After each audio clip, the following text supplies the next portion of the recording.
Serwus. Pytaliście mnie, czy młodzieżowe słowo roku 2025 ma coś wspólnego z językiem śląskim, bo to słowo brzmi szpuncić i niektórzy udają, że to ponoć po śląsku. Już lecam z odpowiedzią.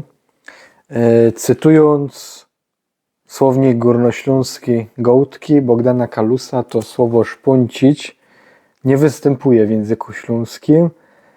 No ale mamy takie słowa jak szpunt, szpuntek, szpuntować i szpuntówka. Słowo szpunt samo w sobie oznacza zatyczka, czop, korek. W przenośni to może być malec, brzdąc, jako określenie małego bajtla. A szpuntek to kołek, koreczek, czopek. Szpuntować to korkować, blokować coś. A szpuntówka to pistolet na korki.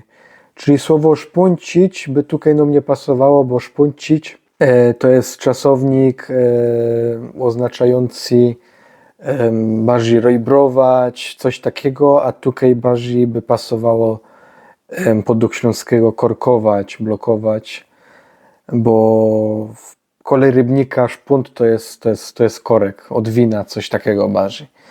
Więc najprawdopodobniej to jest słowo, które się wywodzi z jakichś lokalnych, miejskich gwar, jakichś tam młodzieżowych, powiedzmy, slangów, niźli z śląskiej Gołtki.